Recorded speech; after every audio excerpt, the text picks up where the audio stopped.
are we? All right, there we go. Good afternoon, everybody. Welcome to 360 Supercoach BBL edition. We've got a good crew on hand today to discuss around, what are we, round 7? Six. Round six. And how we went in round 5. Oh, man, it's New Year's Eve. New Year's, all of that. It just gets so chaotic. We've got Burgs with us. We've got Rossco and me, Braddo. And, of course, we've got Timmy returning from his Lost at Sea in Bass Strait journey. How was the Sydney to Hobart, mate? Mate, it was an experience, that's for sure. It's something that, as a yachtsman, it's a race that you've got to tick off. It's people like to go around the Horn. You do the Volvo race. There's a couple other big major ones, but everyone all over the world says you've got to do a Sydney to Hobart. You're not a yachtsman until you finish one. So, till you've done one. So, that's my second. Unfortunately, we didn't quite get to the finish line. We broke the boat just north of Tassie, or at the top end of Tassie.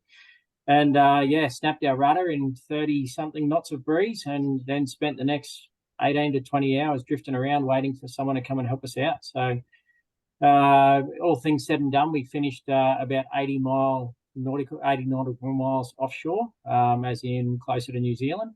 And, but it's all's well that ends well. We were actually doing really, really well at the time. We were finishing, at that point, we were second in our division. And we sort of had a different strategy to the guys that were coming first. So we were much further inshore than what they were. They were right offshore and a couple of miles in front of us. So we sort of had them. At that point, we figured that we'd probably pop out somewhere just in front of them. But yeah, it's yachting. That's the way it goes. Unfortunately, we didn't get the result that we wanted, but we all lived to tell the tale. And there were certainly some hairy moments at times. But again, that's yachting, and we all live to tell the tale, and that's all that's important.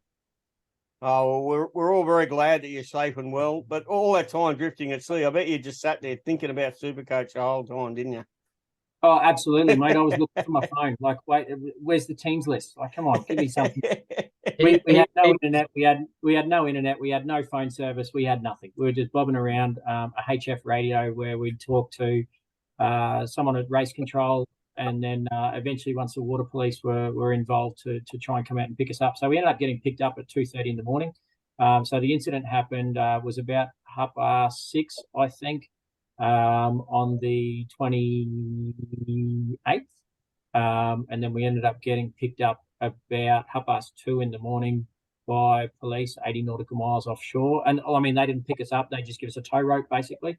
And it's a slow 5-knot tow from 80 miles all the way back to Tassie. So, but just on that note, guys, I did get a lot of well wishes and things like that from viewers and obviously part of the coach community. So certainly want to take this opportunity to say thanks to everybody for keeping me in your thoughts and prayers, and for you boys for holding down the fort while I was away. And special mention to Rossco for keeping my willow whackers under control. Oh, took some good with some bad from the sounds of things. I'm just glad that you didn't have a reception, mate, because if you had seen some of those trades that I did, you probably would have thrown your phone in the water. All's well that ends well, mate. It's very hard to change your team when you've got no internet and you're way out in the middle of the ocean. So, no, thanks very much, boys, and thanks to the viewers for keeping tabs. How did the Willow? Yeah, sorry. Timmy didn't have the heart to tell the team he had a flip out because he's seen the team and snapped the rudder. He fucked it, mate. I wasn't driving the boat at the time, but I was on deck. There was 4 of us on deck, and when shit hit the fan, and so we had 10 on board. And to give you a bit of a rough idea, like, I don't go to sea with punters. I just don't. It's although none of us are getting paid, it was a very professionally ran program from the shore team and everything. The whole show was just very professionally ran. But we had 10 on board. I think 6 got severely seasick, and these are the most experienced yachtsmen that I've ever sailed with. So to give you a rough idea of how bad the weather was, and don't get me wrong, that it could have been worse. Certainly could have been. It was nothing on the 98 Hobart, but certainly not where we were. But yeah, to have 10 crew and 6 of those guys who are very, very experienced sailors to get seasick, it was pretty full on. How did the Willow Whackers go? What did Rossco do to you? Did you actually get a score above 600 this week? I did this week. I don't know. I think the week before was a bit average, but no, I think we pumped out hold on, I can tell you. I think it was about a 650 odd, 660, something like that. Actually, mind you, it might have been a little bit more when Nessa took that last catch. How unbelievable was that? That's the first game of cricket I'd watched in the best part of 2 weeks, and that was just amazing. It's I think everyone all over the place is still scratching their heads. All the memes have come out and everything else, but yeah, that was still a cracking end to a game of cricket, that's for sure. Look, it might be controversial, and I'll throw to Burgs in a minute for this one, but my personal opinion is it's bullshit. Right? Yeah. It is just they've got to do something with the rules if that's allowed. You're dead set. You can just go down the field and just keep juggling it for the next 50 metres before you. Oh, look, there's a nice spot for me to step in the field. Now I can fucking catch it. Well, that's just not cricket. That's not in the spirit of the game at all. So yeah, I don't like it. Don't like it It's at all. just not cricket. No. It should be like footy. If he leaves the field to play, as long as he hits the ball back in before he touches the ground over that rope, so be it. But as soon as his feet hit the ground, he becomes a player outside of the circle. He's no longer in the circle. He's no longer an active player for me. Shouldn't be allowed to touch the ball unless he has literally jumped from the field of play, batted it back into someone, or just saved the boundary. I see that as legit, but that's a bit of a joke, really. Yeah. Well, do you think, Rossco, you have the same opinion? It's a rat shit rule. I didn't even know it even existed until I saw it, and I'm just like, how could you possibly be able to do that if you're out of it? I can understand if he throws it back in the first time and catches it, but the fact of the matter is that he was out when he brought the ball back in, and yes, his feet weren't on the ground, but that is just. I've never seen anything like that. Like you've been on Facebook today, you would have seen the amount of former players that were coming out and saying it's an absolute joke of a rule, and it is, and it needs to be revisited because it's not right. It's just plain rubbish. Honestly, it really is. Yeah. No, may as well have fielders standing outside the boundary ropes and just waiting there for a catch. That's where we're going to go. 400 runs scored in one game. That's a turn up, isn't it? I think that's one of the highest scoring games ever, isn't it? Or was it the highest scoring game? Over Probably 400. Close to it, if not. Yeah. I think it was the fifth highest score in BBL history. Yeah, there you go. And that was the highest score that they've ever got too. Well, it was also the Sixers' highest ever score against the Heat, and they got beat. I tell you what though, like if that game goes ahead on Wednesday at North Sydney Oval, those boundaries are not going to be long enough for Josh Brown, mate. He's dead set going to put him on the freeway. I'm telling you now. Honestly, like that highest score at that ground, that highest score of the BBL is going to be under threat if that game goes ahead and they get 20 overs in. Yeah, and in that situation, what do? Do they just start rolling the ball down to the old international under? I know you just want to have about 4 spare balls of boxes there, I reckon. Kookaburra be rubbing their hands together.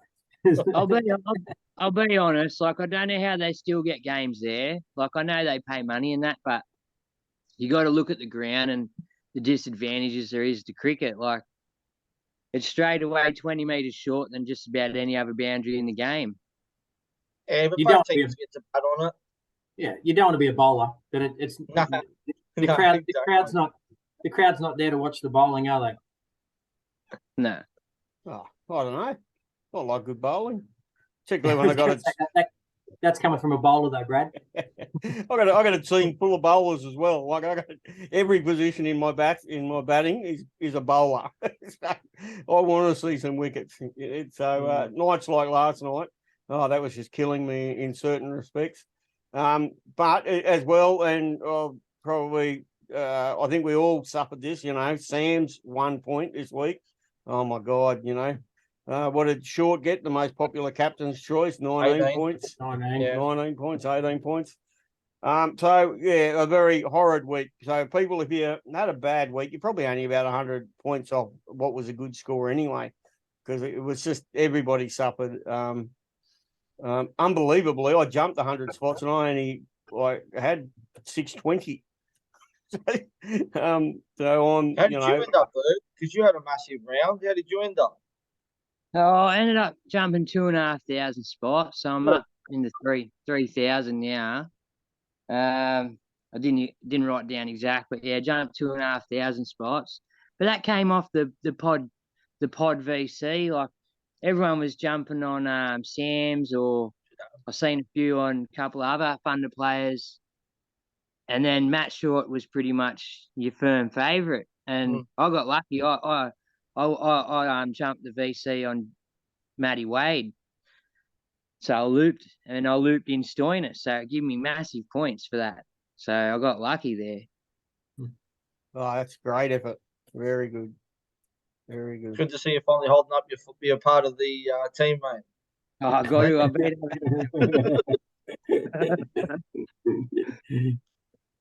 And Rossco, how did we go? I'm actually going to create a new segment for you. I mean, one week you captain Stoinis, and then the following for what 10 points, and then the following week you don't captain him and he gets 110 points.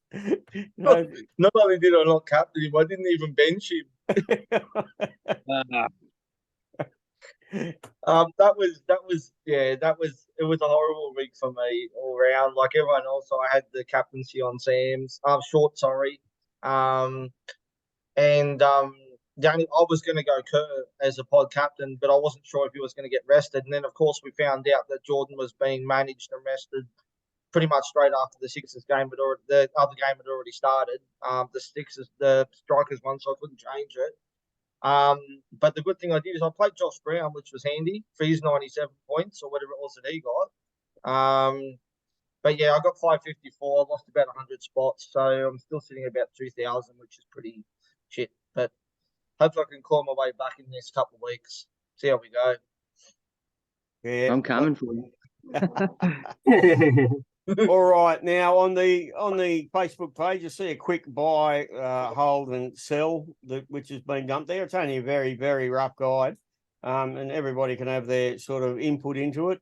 I think the main points there were there's a couple of players with some decent BEs. Ellis was one of them. People should probably be looking seriously at Ellis. Although, and we'll talk about it in a minute, there is some bad weather in Tasmania, so that might change your option there. My other buy was Wes Agar. He's got a -23 break even. Has been bowling the death consistently every single game, just about in some really good wicket taking spots. So I think with their double coming up, I don't think that's necessarily a bad one. The holds, I had Sam's and Short. Well, that doesn't really take a lot of explaining as to why you should hold them. They're two of the best in the game at the moment. And look, a lot of people, the most traded out player, I think, last week was Michael Nisa. All right. And that is just pure rage trading. Nisa is not going to give you a bad game every single week. So people went and rage traded their ass off, got rid of Nisa. And look what happens. He comes out and he brains it the following week. And that's probably what will happen if you get rid of either Short or Sam's. On that, he's on the fourth most traded in this week too, which makes absolutely no sense, given that they've got no double coming up or anything like it. Just doesn't make any sense to me. And he's not going to make you a ton of cash.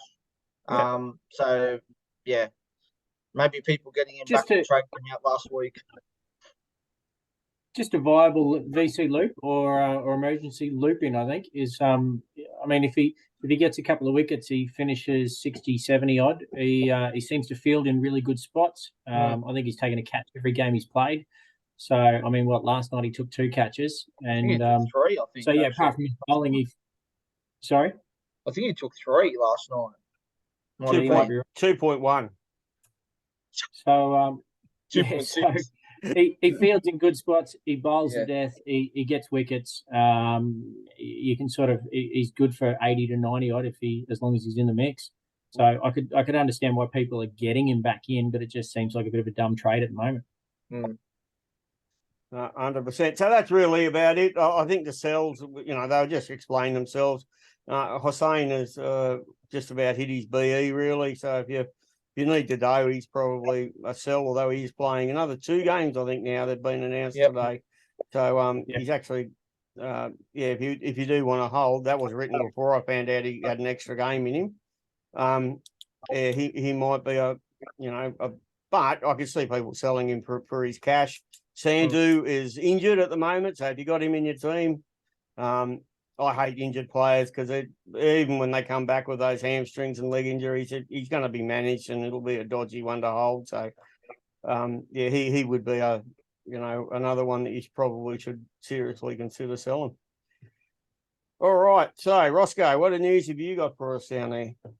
So just on what Brad just touched on. So just in regards to some international players who are leaving. So we've got Hussein and Majid now going round 8, not round 7. So they've both got 2 more games. James Vince will be available for his double, and then he leaves, which is good for those who've still got him.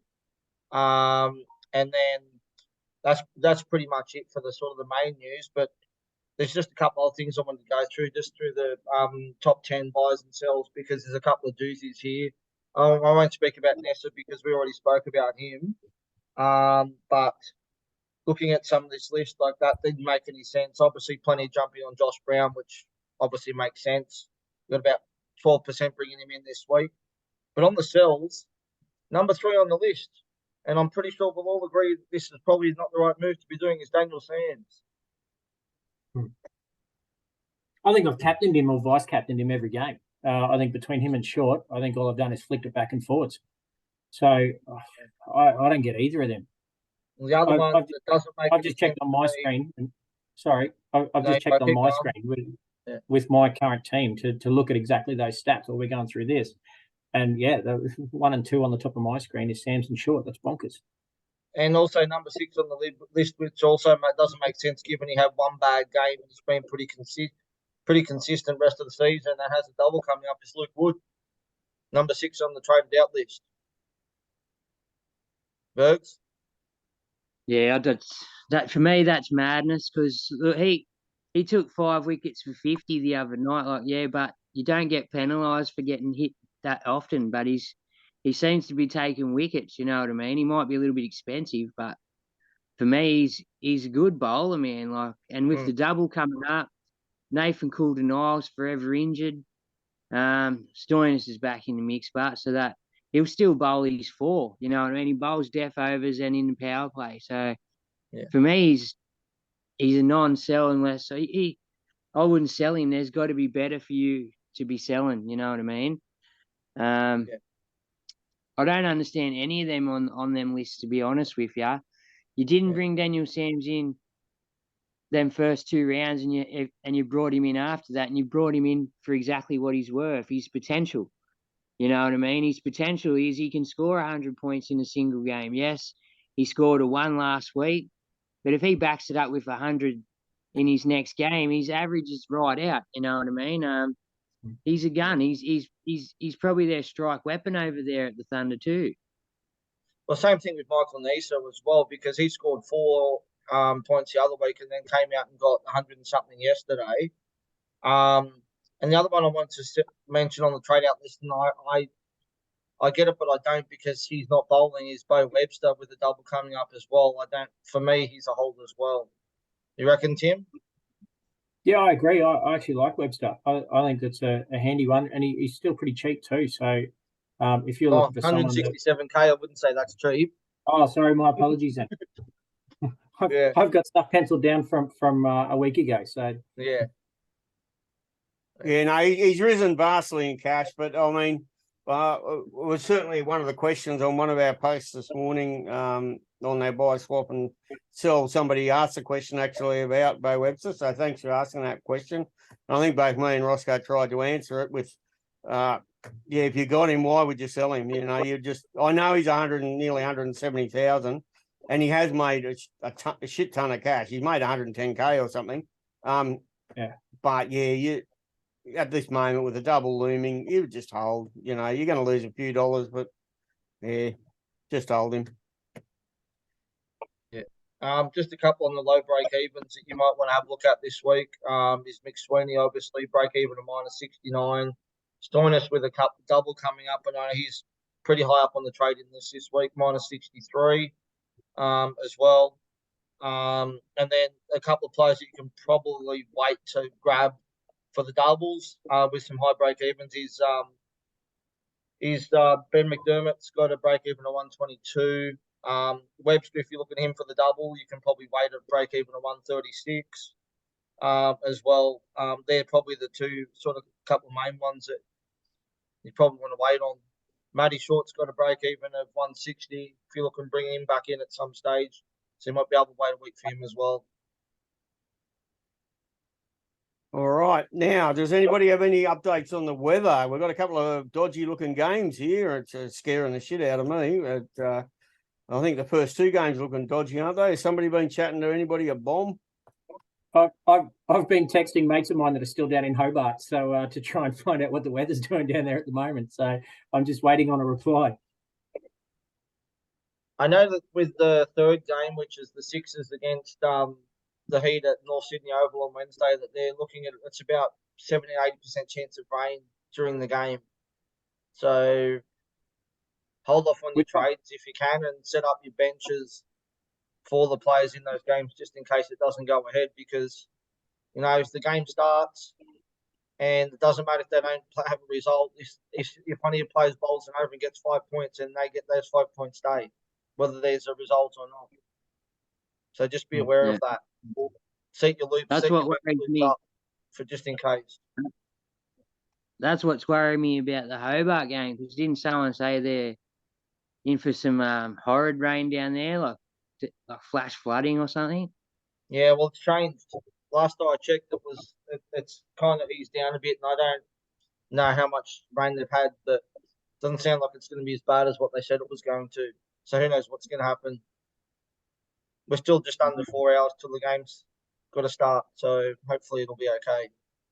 Just depends on how much rain they get as to how wet that outfield gets and all that sort of stuff. So captain your Perth players. Well, I was going to VC Matty Short, but I don't know if I'm going to now. Yeah. What about the Melbourne Derby? How's that looking? Is that looking pretty good? The Scorchers and the Stars? You mean the Stars and the Renegades? Well, sorry, yeah, sorry, Stars and Renegades. Yeah, you know what I'm Unless saying. the- When I unless the said it's a Scorchers- derby. Yeah, good question. There's no rain forecast for Melbourne for tomorrow, so that one should be good to go. So VC Stoyne. Lock him in. Maybe. Yeah. VC Stoyne into Ty or Jai Richardson or something, maybe. The Scorchers game at home in Perth. I like Inglis. Yeah, don't hate that. Great touch, Inglis. There's been a lot of talk for Inglis online. So yeah, as a captain this week. Oh, he won't be my captain this week, I don't think, but I like Inglis. I've got some questions if you want them. Yeah, let's shoot away. Let's get the questions done. All right, Matty Gibson. When does Hosen leave? After this game, or he leaves before or after double? We got that. He's got 2 more games in him, does he not? Yeah. Does that mean he leaves halfway through the double? No, they don't play. No, they just had the double, the Renegades. They don't have another one. Oh, yeah, that's right. Pretty sure. Yeah. He's just hoping that he's still here for the game at the MCG. He reckons it'd be a great matchup. I think that question ended up into the Bo Webster in the comments, if I remember correctly. Yeah. Lake and Ledden, thoughts on bringing in Dermy? He's way overdue. McDermott. Now, I know he's got a high break even, but I don't see it. With the weather, it might be a little bit mad to pull the trigger early, but if you want to pull the trigger early and see if you can get some points out of him, and if the weather holds out, I could go this week on Dermy. It's a no for me, just for the fact that he's got a high break even. He's coming back from a hamstring injury. I don't think I could go there. Just want to get a look at him this week and see how he goes first. Yeah, I agree. Yeah, he's a no for me. I hate hamstring injuries, etc. In any form of Supercoach. They just kill me. Captain Turbo. Hello, Turbo. Now this is from brother Teddy Woods. You touched on this just a second ago, actually, Brad, but we'll elaborate a bit more. With no double and a shit performance last round, are Short and Sam sells this week? Yes, and he did only bring him in last week. So he's looking at it from a perspective of he's made all this money and he's about to lose it. He hasn't really got the points for him. So For me, I'm a holder. I can't sell them guys just because of what they can do to you when you don't own them. You know, they destroy you that week. I just think short playing against Hobart in Hobart potentially bowls 4 overs. Hobart's bowling attack has not fired at all this year whatsoever. I think you're crazy to sell him. Like, I'm expecting him to bounce back this week and get a big score. I mean, obviously, if you do trade him out this week, you probably want to get him straight back in. But if he's already just brought him back in, I don't know if you want to be doing that again. Yeah, I think it's, I made it clear a minute ago that I didn't think that selling Sam's is a real great option. But I've got Sam's and Short on my team, and I don't even look at the price. I'm not interested in their BE. I'm not interested in their price because they're just going to sit there unless it's a buy, like I had the other week, and I just put Short onto the bench.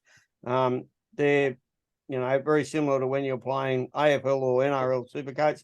They're just your keepers. You keep them there year long, and they'll just come in and out as I need them.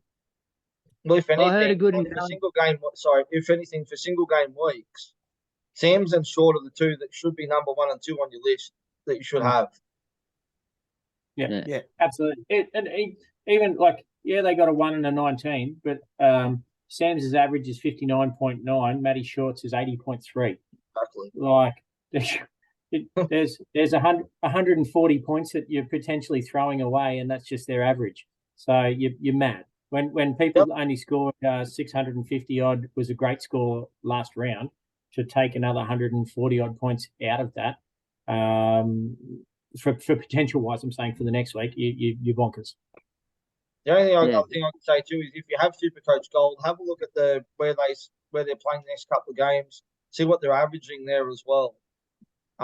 Because I'm pretty sure that Matty Short's average has got a couple of games coming up at home, and he averages like massively at that ground. So yeah, just have a look at that. Yeah, cool. But he didn't start at 200,000 and still be over 200,000 for nothing. With an 18 in his rolling average, you know what I mean? He's a gun. And Sam's the same thing. He's budged 20, 30 grand up and down. That's it. He maintains that level for a reason. They're guns. They must have guns in the single round week too, like you said. Can produce massive scores. All right, and then Nick Heffernan is our last question that I could find. He's just asking some trade advice. He's currently coming 1,081st, so he's just outside the top 1,000. Probably hopes to bust in this week. He's got Harper and Jilks in his wicket keeper spot. Kerr, Inglis and Sutherland, Nisa, Faf, Joe Burns and Philippi in his batting order. And then he's got both the Richos, Sams, Abbott, Cooley Dooley, Stoyne, and Cooper Connolly in his bowlers. Look, for me, I'm having the same sort of problem at the moment. I'm looking at my team and I'm thinking, do I really need to make a trade in this single game week? Yes, I will need to stack my bench for the double games coming up. But I scored 834 off the back of my team last week, and I had some shit players in it. You know what I mean? So, I had Matt Short, I had Sam's, I had a couple others who didn't crack 30 points and still got up there with the likes of my batting order and stuff like that. And for me, I'd maybe be looking at upgrading Harper, but he's a perfect bench loop while Hanscom's in the team and he's not getting a run. Sutherland's doing his too. Joe Burns is another bench looper as well. And Sutherland's doing his own stuff down there at the Renegades at the moment. He's still making money, so it'd be mad to sort of move him along as well. But for me, I'd be just thinking about maybe upgrading for your buys next week, your double games next week. But you don't necessarily have to trade if your team's good, you know?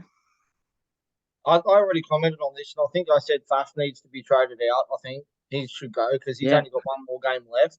He won't be here for the double. Yeah. But I've already, He's got something like Faf. I was just going to say he's got 4 wicket keepers there. So I mean, yes, Faf has to go, but he's also got Gilks and Harper in his wicket keeper. So Harper's been dropped. I can see that's a real nice looping sort of option to keep the hold there. But what about Gilks? Has anybody got any thoughts on Gilks, whether his time is done? Yes, he's made a bit of cash now, but I'm trading him out this week. I'm trading him out this week. I've got 3 keepers in the side, and I'm just going to ease him out for this round. I think it's 129k or 130k or something like that. So for me to make my other trades work, I'm not selling anyone of any great value, but it means you can sort of drop a couple of blokes that are early hundreds and then someone underneath like 80 odd or whatever it was that I've dropped. And you can still pick up 3 decent players. Well, especially now with Brown coming in at 66k or something like that. So you can sort of do two up, 1 down if you work on that theory, which is what we all try to do with Supercoach as much as we can. Yeah. Well, Timmy, are you holding Sean Marsh or selling him? No, at this stage I'm selling Sean Marsh. Yeah. I think Jukes has got a break even at 12. He could probably make a bit more cash, but it depends if he needs to pull the trigger this week to do the trades you want to make workload. Yeah, look, I'll be right out there. So my trades at the moment are Marsh, Jilks, and Majib. I'm tossing up with Majib whether to hold or sell, but bringing in then Clark, Brown, and Ellis at this stage leaves me about 40k left over. So as opposed to selling Majib, I could actually drop Bryant instead and keep Majib, and I think it comes out with about $100 left over. Yeah, you're going Clark over Wade? Sorry? You're going Clark over Wade this week, are you? Yeah, going Clark over Wade. Okay. I don't mind those trades, Timmy. I'd like if you can hold Majib, I would. But yeah, I like certainly getting hold of Ellis. There's a case to be made for bringing Clark in. I'm not going to be able to run with him in his double week. I've already made that decision. I'm stacked with the keepers I've got for that period. I think good trades there. But keeping Majib I think that leaves me with 7 players for the double next week. I think I've only got about 5 at this stage for the triple game of the week after. But obviously, I've still got 2 boosts left. So over the next 2 rounds, I'll probably use both boosts and hopefully fill most of my team with players for the triple gamer. There's back-to-back double games at the end of the season, Timmy. I'd hang on to one of them boosts, dude. Well, yeah, I've looked at that as well. I think it's round 13. If I can try and hold one, that's probably my main aim, but it depends on 12 and 13 are back-to-back double rounds. Yeah, so you got to sort of try to keep one so you can maximise that last one. But dude, does it go into final? When does the final start? Does anyone know? BBL Supercoach finals. Does it start around 9 or 10 or something? I'm not sure. Actually. Oh, as in head-to-head finals? Yeah. Yeah, that's a tough one. Can't tell you. You'd have to assume to start 8 or 9. So we're nearly there. Rossco. All right. Well, Burgs, what trades are you doing this week? Look, for me, I'm looking at moving on Mujib for either Ellis or Meredith because I want to have one of those 2 for the double next week. And if I don't go that way, I'll have to sell 2 players so I can bring in Sean Abbott for his double. But I'll bring in either a Brown or who was that other dude who carved up last night? McSweeney. I don't mind McSweeney either. Because everyone seems to be jumping Brown. Just be careful with McSweeney because he did pull up a bit sore. I don't think he finished the game out. Isn't that why Bryant came in as the emergency fielder? So just keep an eye on that one.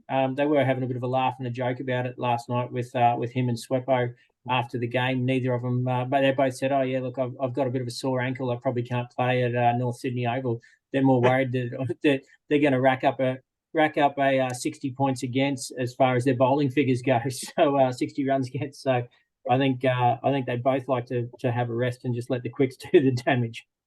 I tell you what, Swepson's lucky that the players empty out of bloody 42k, mate. Because I tell you what, the way he's going at the moment, he would have ended up down to bloody 20K at this rate. Oh, I've got Swepson in my side, and he's bloody useless to me for doing anything. So he hasn't got enough cash to sell. He just sits there. The worst part is he's no help as a Luke, because it's not like he's going to get dropped. Yeah. All right, well, we're just about done, folks. My two trades this week are going to be Ollie Davies, believe it or not. I'll let you think about that one. Everyone will be scrambling now having a look at that. And Ellis, really good luck. Good luck, Burgs. Thank you. Thank you, boys. Timmo, thank you very much, mate. Thanks, boys. Thanks for it's good to be back. And Rossco, mate, get a good captain this week, brother. Get a good captain. Who are you, Captain and Rossco, so I can go the other way? I haven't decided yet. Well, I'm gonna have vice captain on Stoinis for what it's worth. All right, folks, that's it. Thank you very much, and good luck this week. And join us for the next round, eh? See you. See ya. Cheers, boys.